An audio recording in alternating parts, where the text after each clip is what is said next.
You know, there comes a point in time when a gacha game just has too many characters, and when a new character comes out, they really need to make sure they're doing something unique to stand out from the crowd. So, what about Sigewinne now that she's available? Well, she's the third Hydro healer to join the massive roster, and she's quite an enigma to be honest. I mean, her healing is great, she can boost damage in a certain way, and she's pretty easy to build. On the other hand, do you even need her if you have Barbara or Kokomi? And on top of that, can she actually provide good value for team comps, seeing how she can struggle to perform one crucial role that Hydro is known for? Most important of all, is she actually good without Constellations or her signature weapon? Well, in this video, I am going to answer all of these questions and more, so you can understand everything there is to know about Constellation Zero Sigewinne, and if she's actually good or not. So, starting things off, in this showcase guide video, my Sigewinne is using a Recurve Bow, which is a 3-star weapon that's pretty much best in slot, unless it's her signature or you want extra energy from Favonius or Sacrificial Bow. And then, she's equipped with 2 double 2 sets, both providing plus 20% HP from set bonuses, but she can also work well with the Clam or Song of Days Past artifact sets. I'll show you some build options a bit later in the video, so don't worry too much about this. Also, her talents are raised to 1, 10, and 10, and of course, she's Constellation Zero. Oh, and by the way, besides her normal attack talent, her damage and healing scale with the HP stat. Now, first, I want to talk about Sigewinne's damage potential, while also showcasing her Hydro application and abilities. And I know this might sound stupid, seeing how she's being marketed as a support unit, who literally throws pills at enemies and has a big old syringe. But listen, for a price, she can become a DPS unit, so I want to address all of this now. Okay, so starting with her skill, she can launch a bubble at her enemies that will bounce for 5 times total, and each bounce will basically deal negligible damage, no matter how you build her. Now, when the enemy gets hit by the bubble, 4 Hydro particles will be generated, and if it's just one enemy, the skill can cause a reaction 3 times out of the 5 bubble bounces. Also, there is a very small AoE that the bounce produces, as you can see here, but the enemies have to be in a kissing range to get struck by the bubble. And I've also noticed that most of the time,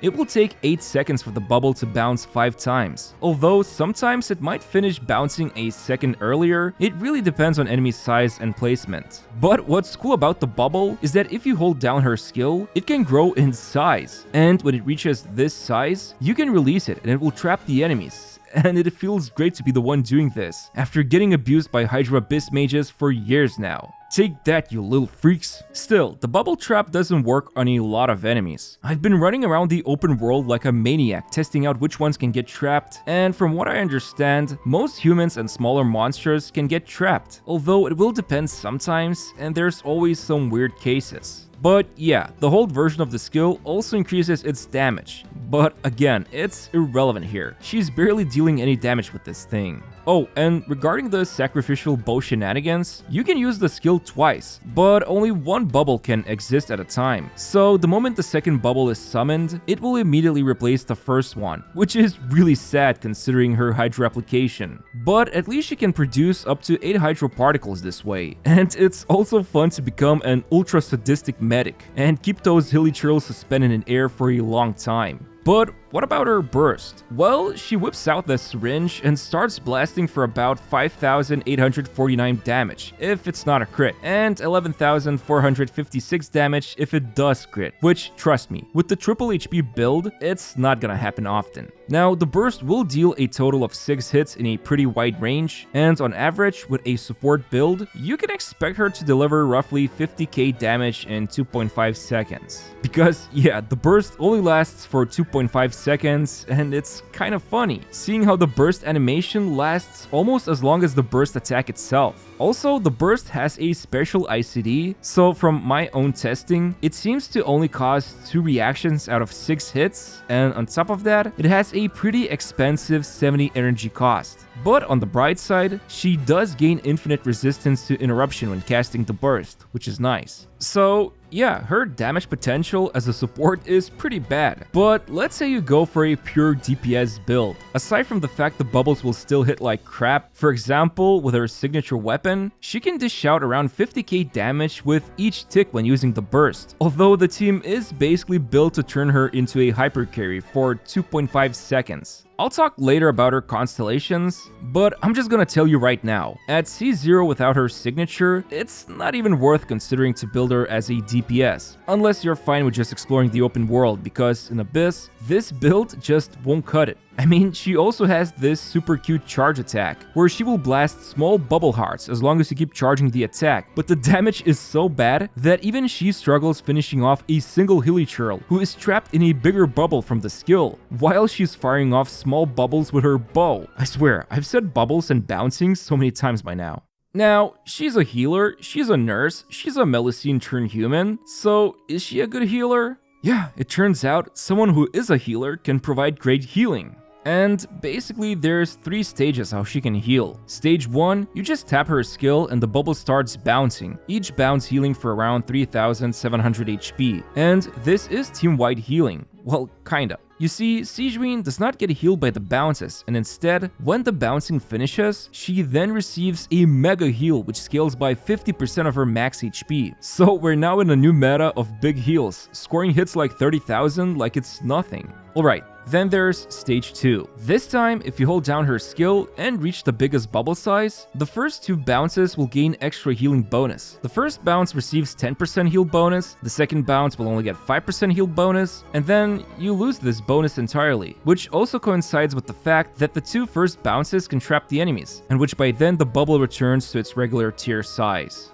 Now, finally, you probably noticed by now, but the skill also creates 2 source water droplets on the ground, and if she picks them up, each will apply 10% bond of life on her, so up to 20%. And her second passive says that when anyone in the team has bond of life, a certain amount of it will increase Sigewinne's healing, maxing out at 30% healing bonus. And with triple HP build, this shouldn't be hard to achieve, so all she needs to do is pick up the 2 droplets and enter the final stage 3, where her bubble will now heal from 5,193 to 5,008, and then 4,822 for the next 3 bounces. So, in a nutshell, with this current build, she can heal one team member for 24,667 HP. If it's all 3 units beside her, then it will be 74,000 team-wide heal. And to top it off, since she also gets healed at the end, she can almost achieve up to 100,000 healing. And remember, she can do this by just holding the skill and grabbing the droplets for these big numbers. Oh, and by the way, her burst can also suck up these droplets immediately. And I know what you're thinking. Furina must love her, right? Well, yeah, that's what I actually want to talk about next. Okay, so I left out this last part of her kit on purpose. You see, when Sigewinne uses her skill, she will gain 8% Hydro damage boost, which is like fine. However, for the next 18 seconds, she will also boost team skill damage in a special way. But keep in mind, she cannot receive this buff herself, and more importantly, the teammate must be off-field in order to utilize this buff. And basically, she will grant 10 stacks of Convalescence. Anytime anyone besides herself deals skill damage off-field, it will be boosted and consume 1 stack of this buff. And the way it works is kinda the same as Shenhe's or Yunjin's boosting, as in, this damage will be added on top, but it can also be increased by critical damage and by any of the damage boosting buffs. More importantly, in order to max out this boosting, you will want to reach the 65,000 HP threshold with Sigewinne, which I almost did with my current build. So, boost a unit's skill damage. I wonder who can benefit from this. Alright, so Furina is the first most obvious choice here. By comparing the numbers, I have found that on average, Sigewinne will boost Furina's skill damage by 50%, which is pretty crazy. And as you can see, the Seahorse deals 80% more, the Octopus 43% more, and the Crab will deal 30% more damage. Which makes sense, since just like Shenhe's or Yunjin's boosting, the lower the damage multiplier is, the more beneficial this type of boosting is going to be. Now, if we take a look at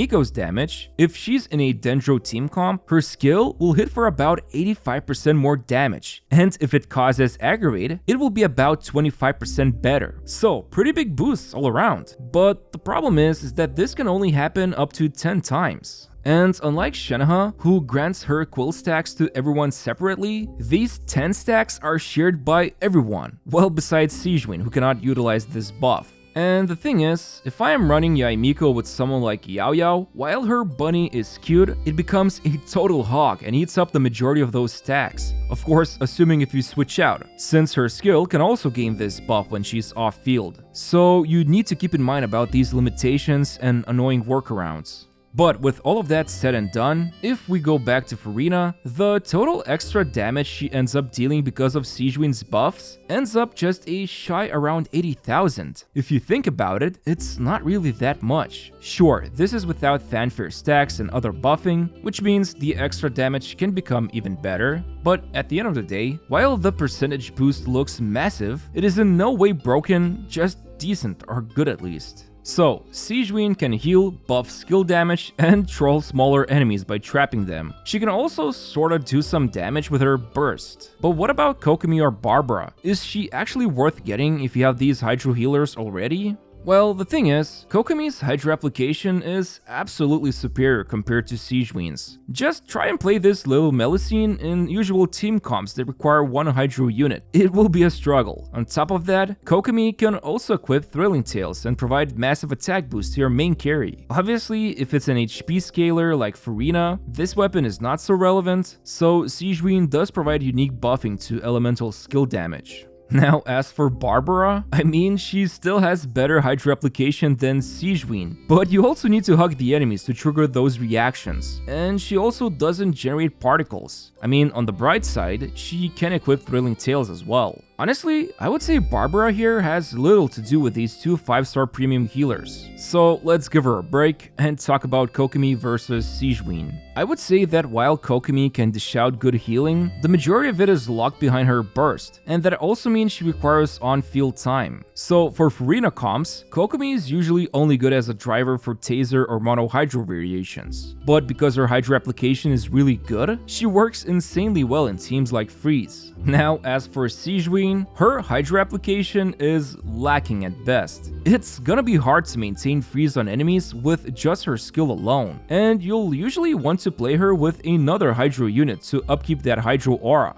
Ironically, this means her best teammate is going to be Furina, since not only can she help with Hydro application, but Sigewinne's healing is really strong, and can get going really fast by just using her skill, which means super easy fanfare point generation. And she can also provide skill damage boosting to Furina and any other teammates who can utilize this buff. So, all in all, there are some key differences between the two, and I would say it's best to look at your own account and decide if it's worth pulling Sigewinne. And speaking of accounts, okay, so for team comps, I'm gonna keep this short because the thing is, as I said, Sigewinne's Hydro application is pretty limiting, and she excels with Furina. For example, one team I found pretty good was Navia, Chiori, and Furina. This double Geo double Hydro comp can fully utilize everything this little nurse can offer. All three of them can benefit from the skill damage buff, and if there's downtime in the rotation, you can just unleash Sigewinne's burst, although it's definitely not mandatory, since the damage will be pretty low. Another team I found to be pretty strong and fun was Furina, Nahida, and Yaimiko. Again, it's the same story as the previous team, except here, Yaimiko will be the one causing aggravates and hyperblooms. So while the blooms don't care about the skill damage boost, those 10 stacks will be quickly consumed by this trio, since their skills can greatly benefit from it. Then there's also Freeze. You could play it without Furina and use either a different Hydro unit or go for another Cryo unit, so a team like Kazuha, Shenhe, and Wriothesley could potentially work. But again, the Hydro application is a bit iffy, especially against multiple enemies, and it becomes even harder to play this comp since Wriothesley's charge attack shatters and removes freeze. So I would then recommend to go with Ayaka instead, but I'm not sure who can then fully utilize the skill damage boost that Sigewinne provides. Like, honestly, without Furina, it just feels strange to play with Sigewinne. Now, I only say this when it comes to Abyss. Obviously, in world exploration, this won't matter, so keep this in mind. But really, unless I'm missing something here, I didn't discover any strong or meta teams that don't include Furina. And even these teams aren't the best of the best, just good. Because if you use her in teams that need Hydro, usually that Hydro unit is needed, well, for a Hydro application, and Sigewinne just simply lacks in that department. I mean, sure, you could give her the Clam or Song of Days artifact sets, or even give her the 4-piece Tenacity set, especially considering if the team doesn't need skill boosting, so that at least she can deliver additional damage or provide some boosting. But still, her team comps are pretty limited right now. Now, before I give you my initial thoughts, let's talk about the Constellations. C1 honestly feels like a bait. Essentially, her bubble now gets to bounce 8 times total, and each bounce gives 1 convalescent stack. So now the team can use up to 18 stacks to boost their off-field skill damage. But I would say don't feel pressured to pull for this. I don't think it's still that amazing of a damage buff, and for what it's worth, I am most excited about the additional Hydro application she can squeeze out with this upgrade. Now, C2 provides a shield to her when she's either using the skill or burst, but the juicier part of this ability is the Hydro shredding, because her skill and burst can now reduce enemies' Hydro resistance by 35% for 8 seconds, which is really nice for Hydro DPS teams. Now, C3 is like, whatever, better healing basically for the skill, but C4 is actually pretty funny because now she can keep casting her burst for 3 additional seconds, basically more than doubling the burst's duration, and she starts feeling a bit like Neuvillette at this point.